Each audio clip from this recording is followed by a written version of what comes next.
1.2 million pesos labor and materials. Malaking bahay at napakaganda na. So ito nakikita naman natin mula sa labas guys. Ayan no, napakaganda. Sa terrace pa lang, sa harap, kitang-kita na. At ang laki po nito. Ang sukat ay 110 square meters with 3 bedrooms and 2 toilet and bath. Sa halagang 1.2 million, full finish, full contract. At eto na nga guys, napakaganda po ng bahay. At lalo pagpasok natin sa loob, ay elegante po ang finishing nito, kaya sulit na po ang kontrata ni Foreman dito. So ito po guys, makikita natin, siyasatin natin mula labas hanggang sa loob. At bago yan, tingnan po muna natin kung paano ang sistema ng pagkagawa ng bahay na ito. Unang-una guys, ayan po, kung mapapansin nyo, ayan, nakagalagawa na po yung mga frame nila na mga bakal. At ito po ay gawa sa metal cladding, half concrete, half cladding. So ayan po guys, nakikita natin, yung concrete lamang po niya ay yung pinaka-CR. So ito po yung kabuuan, ayan, at nalagyan na with double wall finishing po ito, tiles, ceiling, ayan po.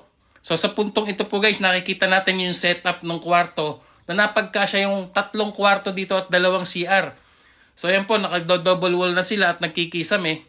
At nung natapos po ay para rin po siyang full konkreto. So ito po, meron po siyang full video house tour na full finish na po at talagang napakaganda. At ito nga, pinakikita muna natin yung sistema ng pagkagawa ng bahay na ito.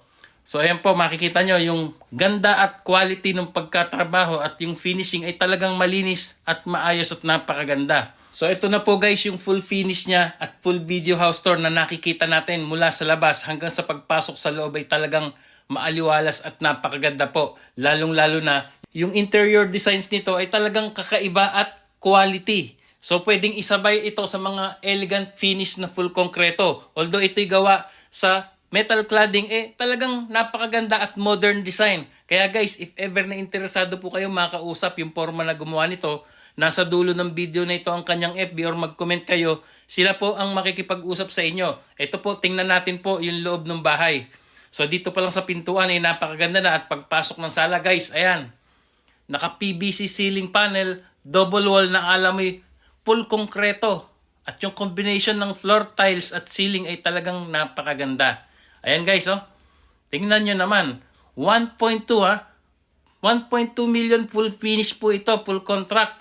110 square meters, 3 bedrooms and 2 toilet and bath. So ito po yung unang toilet and bath nila. Ayan po. Ito po sa toilet and bath, konkreto po yan. Ayan, with full tiles, stainless fixtures. Ito po yung unang kwarto. Ayan guys ha. Pinapakita lamang po natin at talagang maayos at maganda ang pagkatrabaho. Ito po yung master's bedroom, built-in 1 toilet and bath. Ito po yung second toilet and bath. Ito po yung master's bedroom. Ayan. Ang ganda. Grabe. Ang galing ng diskarte ni Foreman dito. Ito po yung kanilang kitchen and dining area. And then ito po yung third room. Ayan, 3 kwarto po. Ang ganda oh. Tapos, ito yung kanilang likuran, yung labahan. Ito po yung kanilang pinaka-main lababo. Ayos, oh. Ang ganda. So, 1.2 po ito, ha. Full contract, full finish kung ano po yung nasa video na ito. Legit po ito, guys. I-message nyo po si Foreman. If ever na interesado po kayong makausap siya. Ayan, nasa dulo po ng video ang FB niya. So ayan guys, pinapakita lamang po natin para makita nyo yung buong bahay. Ayan oh, binuksan yung ilaw. Ang ganda ng center light nila oh.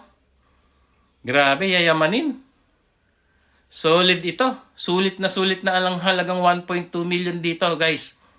Ayan. So if ever na interesado po kayong makausap si Foreman, ito po ang kanyang FB guys. Ito po si Foreman Cano Diaz. Ito po ang kanyang FB. Or mag-comment po kayo, sila po ay sasagot sa inyo. Sa halagang 1.2 million, full finish, full contract, sa 110 square meters with 3 bedrooms and 2 toilet and bath, ito na po ang bahay na inyong makukuha kay Foreman Cano Diaz. Ang location po nila ay sa Mindoro.